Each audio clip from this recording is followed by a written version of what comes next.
The Great Fire of Rome.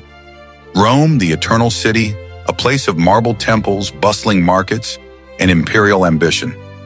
Its streets echoed with the footsteps of senators, merchants, and slaves. Its skyline shimmered with golden domes and towering columns. But on one fateful night in July, 64 AD, it became a city of ash. The fire began in the merchant district near the Circus Maximus, a flicker in the dark, then a blaze, then an inferno. Within hours, flames devoured entire neighborhoods. Stone melted, statues cracked, the sky turned blood red. The scent of burning cedar and olive oil filled the air. Screams pierced the night as families fled, clutching children and heirlooms. Rome's tightly packed wooden tenements were stacked like kindling. Narrow alleys became funnels for fire. The wind carried embers across rooftops, igniting new blazes. The city was a powder keg: political unrest, economic strain, religious tension. One spark was all it took. The fire raged for 6 days, then flared again for 3 more. Of Rome's 14 districts, 10 were reduced to rubble. Thousands were homeless, hundreds dead, and in the chaos, rumors spread like smoke. Nero started the fire. He wanted to rebuild Rome in his image. He watched from his tower and sang. At the heart of it all stood Emperor Nero. History remembers him as the man who played the lyre while Rome burned. But was he truly the villain, or just a scapegoat in a city desperate for answers? Nero was no stranger to spectacle. He built theaters, hosted lavish games, and fancied himself a poet. He performed on stage, shocking the Roman elite. Beneath the performance lay ambition.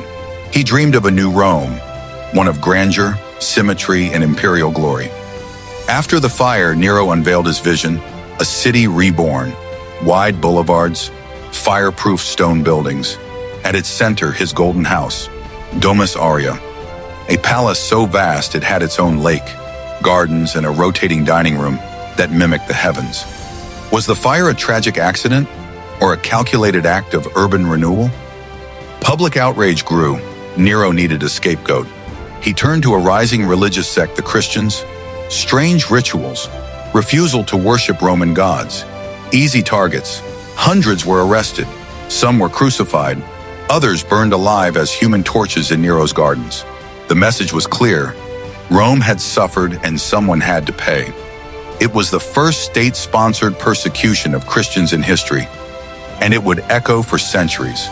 Tacitus, Suetonius, Cassius Dio. Ancient historians painted Nero as a madman, but their accounts were written decades later under emperors who despised him. They described orgies, poisonings, and madness.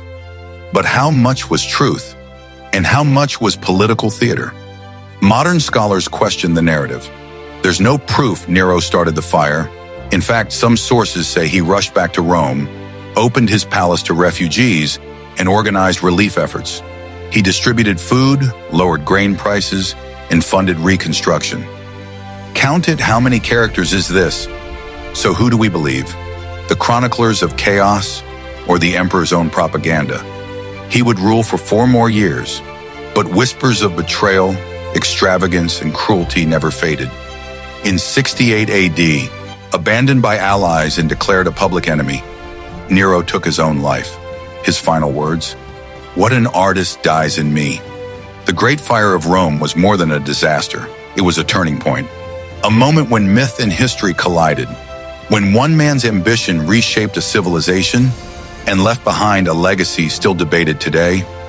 Was Nero a monster or a misunderstood visionary? History doesn't give us answers. It gives us stories.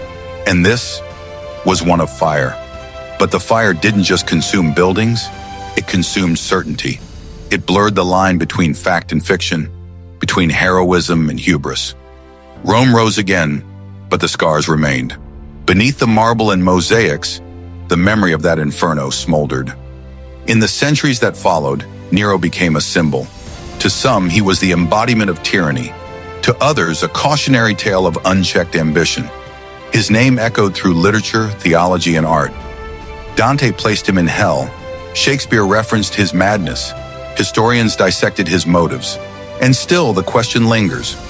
Was Nero merely a man of his time or a man ahead of it?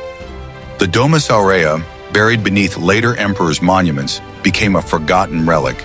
Yet its influence endured. Its architecture inspired Renaissance artists.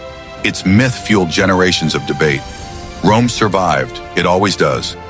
But the fire of 64 AD marked a rupture, a moment when the old world cracked, and something new emerged from the flames.